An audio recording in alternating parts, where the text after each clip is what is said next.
Olá pessoal, tudo bem? Aqui é o professor Tom e estamos aí com mais um episódio do nosso Podgel. Hoje a gente vai falar sobre blocos econômicos e a globalização. Vamos dar um panorama geral aí para começar a falar dos blocos econômicos. O que são blocos econômicos? Tipos de blocos econômicos, as modalidades de blocos, e tentar entender de que maneira eles estão inseridos dentro desse processo de globalização. Vamos lá? Então, a própria existência dos blocos econômicos já é uma forma de globalização. A criação de acordos comerciais entre países, essa criação de acordos ela acaba por aproximar os países e, em teoria pelo menos, estabelecer relações pacíficas entre eles.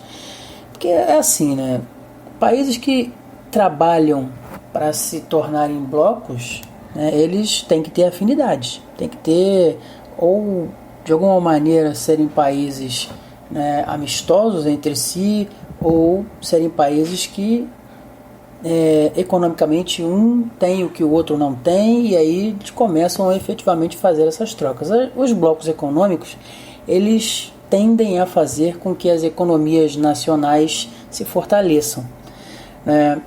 No que diz respeito à criação dos blocos econômicos, a globalização é benéfica no combate à inflação e na importação e exportação de produtos, além também da manutenção de uma boa relação entre esses países. Um ponto que pode vir a ser negativo é o risco de a riqueza ficar mais concentrada em uma das nações do que em outras. Mas afinal, o que são blocos econômicos? Dentro da lógica da globalização, que a gente viu aí alguns episódios atrás, os blocos econômicos eles trabalham a questão da união entre diferentes países que desejam estabelecer uma relação econômica fortalecida entre si. Os blocos econômicos eles visam a facilitação da comercialização entre seus respectivos países membros, e isso costuma acontecer principalmente através da redução de impostos de importação e exportação e da redução de tarifas alfandegárias entre eles.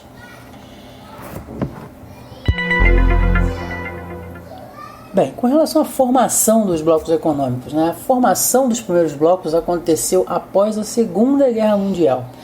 Com a Europa devastada, os Estados Unidos saindo vitoriosos do lado capitalista, a União Soviética do lado socialista, mas os Estados Unidos em um processo de crescimento econômico cada vez maior, a economia europeia estava em frangalhos, não tinha muito o que fazer. Então, naquele momento, surge o primeiro bloco econômico, ainda em 1944, com a união da Bélgica, a Holanda e o Luxemburgo, o famosíssimo Benelux. E o objetivo qual era? Auxiliar esses países a se recuperarem da guerra, cada um estendendo a mão para o outro, para que juntos eles pudessem voltar a se estabelecer. Mais tarde, a Alemanha, a França e a Itália passam a integrar o Benelux. E aí a gente tem a mudança do nome. Deixa de ser Benelux e passa a ser a CECA, CECA, Comunidade Europeia do Carvão e do Aço. Com o passar dos anos e a integração cada vez maior de países, a CECA passou a ser o que hoje conhecemos como a Comunidade Econômica Europeia. Além de geralmente serem formados por países vizinhos, os blocos econômicos também costumam ter na sua formação países que têm afinidade cultural e comercial.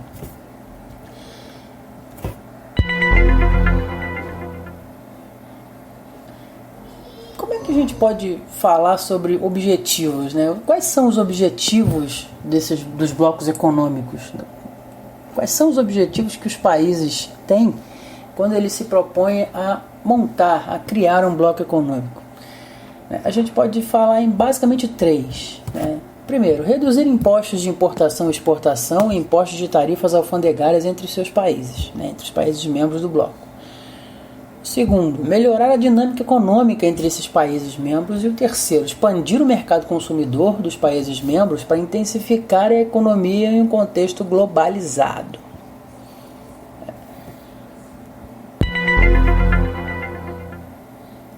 Bem, com relação à classificação dos blocos, né, a modalidade de cada bloco, porque a gente não tem blocos econômicos todos iguais. Né? Só um exemplo bem basicão: Mercosul e União Europeia. Vou deixar para vocês pensarem. São iguais? As relações entre os países são iguais? Não, não são. Já até dei a resposta, mas tudo bem. A gente tem aí modalidades de blocos econômicos. Basicamente, 4 modalidades de blocos econômicos. A gente pode falar em modalidade, pode falar em estágios ou tipos de blocos. A gente vai ter a área de livre comércio, a União Aduaneira, o Mercado Comum e a União Econômica e Monetária. Vamos a eles, né? A área de livre comércio seria a determinação de uma área de livre comércio, ou seja, em que não há barreiras alfandegárias, né? Significa que produtos produzidos por um país podem entrar em outros países que têm esse acordo, né? Que estão dentro dessa área de livre comércio, isentos de taxas e burocracias tradicionais. Então, assim, é só felicidade. Para quem produz, é só felicidade. Porque isso também, por um lado, acaba criando uma situação, por exemplo, do NAFTA, que é o Acordo de Livre Comércio da América do Norte, que pega Estados Unidos, Canadá e México. Pegava, né? Mas a gente vai ver isso depois. Então, a gente tem ali os Estados Unidos como grande produtor, tecnologia, e o México aí como grande receptor. Então acaba acontecendo o que a gente falou ali agora há pouco, quando falou de pontos negativos da formação de blocos econômicos. Você tem um país que claramente leva vantagem em cima do outro, mas a área de livre comércio ela trabalha dessa forma. A União Aduaneira, que seria uma segunda fase, da formação do caminho de um bloco econômico, ela tem interesses mais amplos, como a implementação de condutas de comércio entre os países membros, além de regras para comércios com países que não fazem parte desse bloco. Exemplo de União Aduaneira, a gente vive nele, o Mercosul. Inclusive agora tem até placa de carro do Mercosul, mas a gente vai ver com calma também, vai falar um pouquinho depois, mais para frente a gente vai falar de cada um desses blocos econômicos aí mais importantes. Uma terceira possibilidade aí de bloco econômico, seria um terceiro passo, é o mercado comum.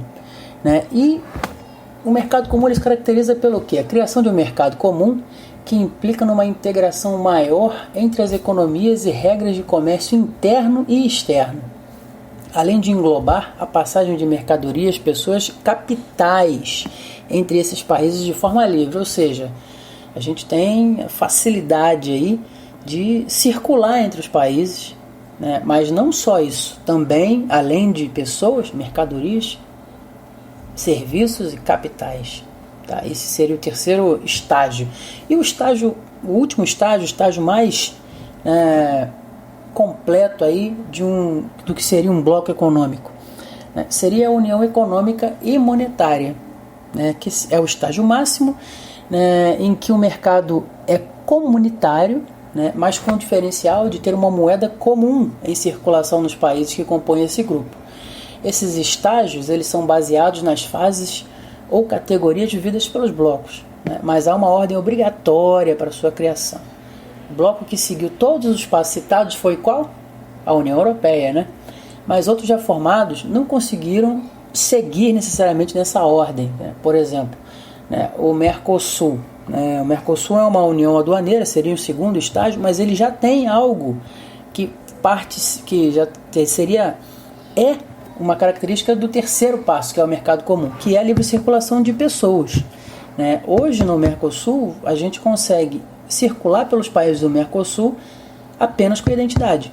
Eu posso sair daqui para a Argentina, daqui para o Uruguai, daqui para o Paraguai, só com a minha identidade, não precisa de passaporte. E paraguaios, argentinos e uruguaios também podem fazer esse caminho inverso também apenas com a identidade. Então, cada bloco ele vai ter a sua dinâmica própria, até por conta dos membros que os compõem. tá certo? Então, a União Europeia é um mercado comum e uma união econômica e monetária. Desde 2002, o euro circula, né, em boa parte dos países do bloco. A gente também vai falar, mais para frente, do Brexit, que foi a saída, que foi, né, finalizada, a saída da Grã-Bretanha do bloco europeu. Tá certo? Então, assim, por hoje, a gente vai chegando aqui no final, sempre lembrando que eu preciso que vocês mandem o feedback, vocês digam o que vocês estão achando, o que precisa aí melhorar, sempre vai precisar melhorar alguma coisa, ok? E estamos aí, tá certo? Até a próxima e seguimos. Abraços em todos.